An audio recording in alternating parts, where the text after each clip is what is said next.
Hello.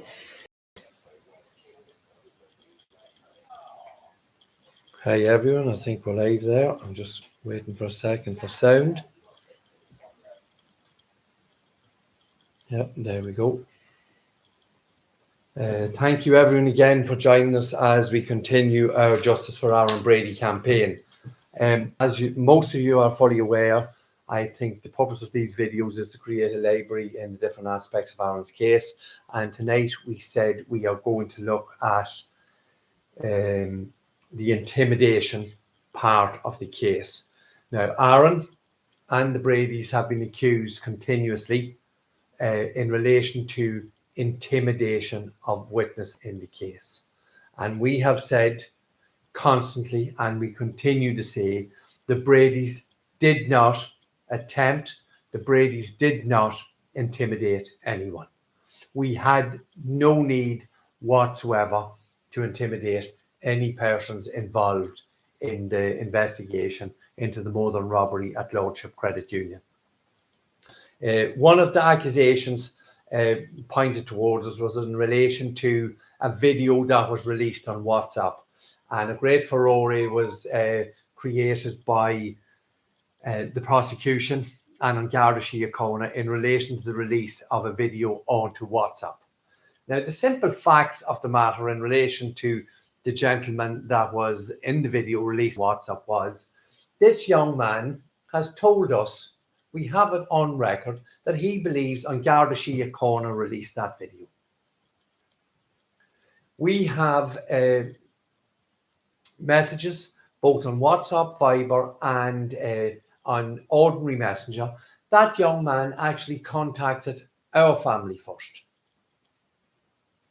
So we must lay down this marker. The Bradys had no intention of intimidating anyone.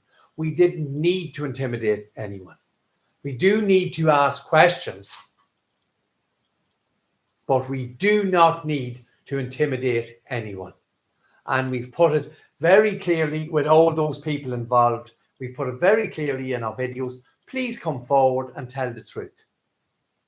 And we've laid the accusations firmly at everyone's door. Those who are involved in criminality here in Ireland, those who are involved in criminality in America, and these people who gave evidence against Aaron, which we know is false. So therefore, we had no need to intimidate anyone whatsoever. But on top of that, I would suggest, I would believe very few of you, the public, are aware that I think it's just 2 or 3 weeks ago, the actual case against Aaron for intimidation has been kicked down the road until 2024. May 2024, I do believe. Now, I have said this publicly. I've said it on Aaron's campaign pages. This case is never going to court because it is a load of bullshit. It is as simple as that. And it has been used, this rod of intimidation has been used to beat Aaron and to try and beat the Brady family. But that is simply not going to work. Aaron Brady was found guilty in August 2020. Not correct, it is, yeah. August 2020. Aaron Brady still does not have the evidence that was used against him to create that false conviction. We, his family, do not have the evidence that was used against our son and brother to create a false conviction. And why will the DPP not hand over the evidence? They're saying we can't hand over the evidence and everything has been restricted for the Brady family. Is that fair? Is it just? Is there something in the evidence that the DPP and Garda Síochána don't want us to see? We have a very long list of what we want to see, but the Irish state, the Irish judicial system is blocking that. So that is where we stand with the intimidation. I was arrested in October 2020. I went to the Garda station in Carrickmacross voluntarily. I was arrested in the foyer as a standard practice. I wasted 11 or 12 hours of my life where the Garda Síochána, Detective Peter Woods, showed me conclusively the Brady's did not intimidate anyone. He actually showed me the evidence. And he gave me evidence on the screen that one of the men who gave a false statement against Aaron had drugs issues in New York. So that was the sum total of the 11 or 12 hours I spent with Garda Síochána in the Garda station in Carrickmacross.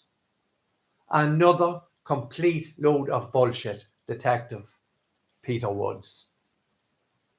If anything was gained from that, it was gained on the Brady side.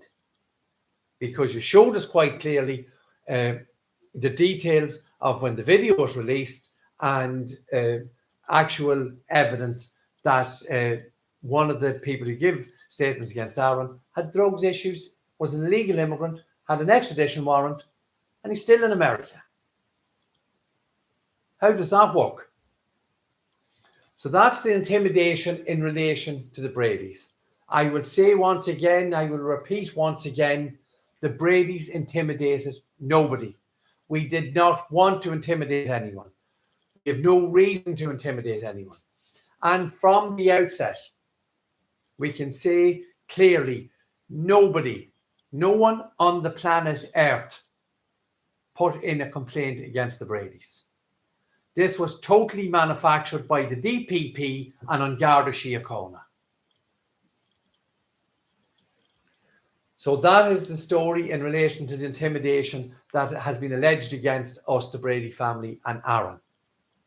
But if we want to look at the flip side of this, who actually was intimidating witnesses? We've created a number of videos in relation to intimidation, and you'll see the list below this live video, and it'll give you some idea into the scope of depravity of the likes of Senior Investigating Officer Mark Phillips, his sidekick Detective Jim McGovern, and the Mark Phillips want-to-be Paul Gill, and how these people intimidated witnesses. We have Detective Mark Phillips, Detective Jim McGovern, and Detective Paul Gill intimidated a young man called Anthony, who was a criminal here in Ireland, was living in New York. He was an illegal immigrant. And how do we know he was intimidated? He actually went to his lawyer in New York. He went to his lawyer in New York, got his lawyer to draw up to the Irish authorities, said he didn't want to have anything more to do with the Aaron Brady case because he was put under severe duress by the Irish authorities. And Senior Prosecution Counsel, Mr. Brendan Graham, decided that it wasn't relevant. And this is on the back of several months of discussions about the activities of Homeland Security agent going around offering inducements and freedom of New York City to other suspects in the murder. And Brendan Graham didn't see it relevant. The threads of depravity, the threads of inducements, the threads of intimidation by the Irish state are clear. It's not like the case the Irish state and the Irish prosecution are putting forward at the moment, little threads to try and create a fake story. We have no threads. These are ropes. It's written. There's evidence there. But one leads to the other and shows clear collusion, corruption, and intimidation by the Irish authority. We have detectives Paul Gill and Mark Phillips, who we have been told intimidated Ronan. Brendan Graham stood up in court and said these people were great people to come forward and do the right thing. We have full disclosure from Ronan of how he was arrested by SUVs, thrown into the back of an SUV with Mark Phillips and Paul Gill, and told, you're going home, you're never going to see your wife and child again if you don't give a statement. And indeed, as and when the time is right and a statement is seen, the absolute ridiculousness of the statement will be there for everyone to see. So there's intimidation. I don't know whether Brendan Graham was kept like a mushroom. They kept in the dark and kept feeding him manure. But I do believe that would be an easy out for Brendan Graham. Brendan Graham knew that Ronan had an extradition warrant. He knew he was arrested, handcuffed, and threatened that he would never see his wife and child again if he did not give a false statement against Aaron Brady. That is intimidation. Mark Phillips allowed, Senior Investigating Officer Mark Phillips allowed Molly Staunton to be intimidated and threatened in her kitchen in New York, in an apartment in New York, while she gave evidence in a capital murder case to a court in Dublin. And again, Brendan Graham got up the next day in court, the following morning. Molly Staunton was attacked. Her laptop was slammed down. Tell them what you're fucking supposed to tell them. No more evidence. You're always terrorizing me. And Mark Phillips is at the back of the court with 2 or 3 phones and tells everyone everything's okay. They allowed the intimidation of that girl. Fiona Murphy, senior counsel for Aaron Brady, was in tears begging Judge White to do something. The court was in disarray. And Brendan Graham gave out to the engineer because we could, even though they had shut down the picture, we could still hear the sound.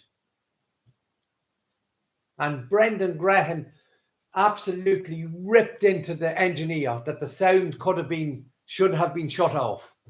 And we didn't have control of it, as he said, in Ireland. The poor engineer was telling Graham that the sound was controlled from New York.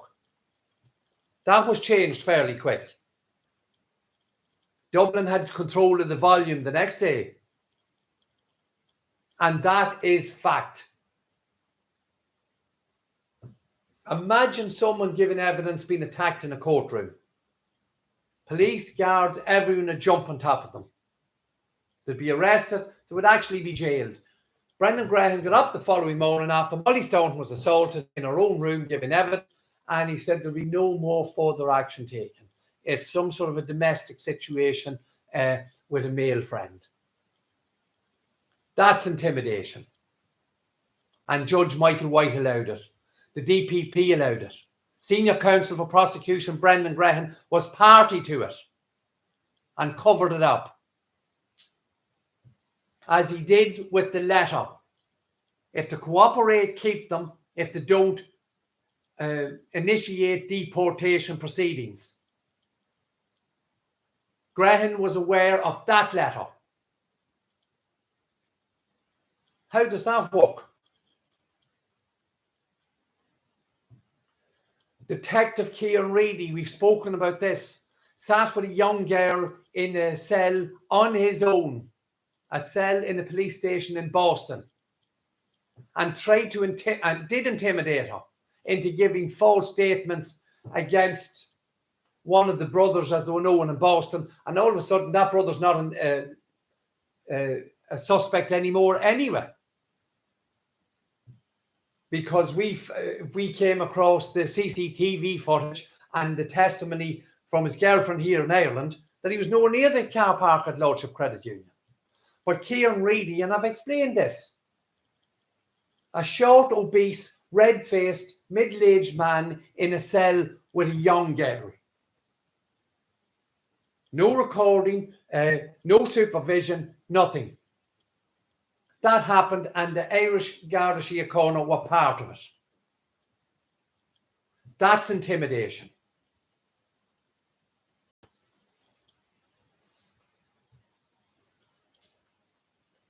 And you'll see below another video where a man called Matt F. was intimidated. He was told he was going to go to prison for 25 years for harbouring a known IRA member. That's exactly what he was told. They scared the life out of the man. He got off and having drugs, a serious amount of prescription drugs. He got off and having cocaine. They threatened him with 25 years in jail. And then they showed him newspapers with Keiran Redy in it. That's intimidation. Matt Katske was there. The Irish Guards were there when this happened in Boston. We have it on video, the man telling exactly what happened to him. And to show you the caliber of the people that the Irish Guards and Matt Katske were willing to deal with, the man said he'd consider it if they paid for his wife and kids to go on a holiday to Ireland when he was giving testimony. This happened in the Keiran Redy case. This is fact. It's detailed. These are not threads. They're ropes that would hold ships.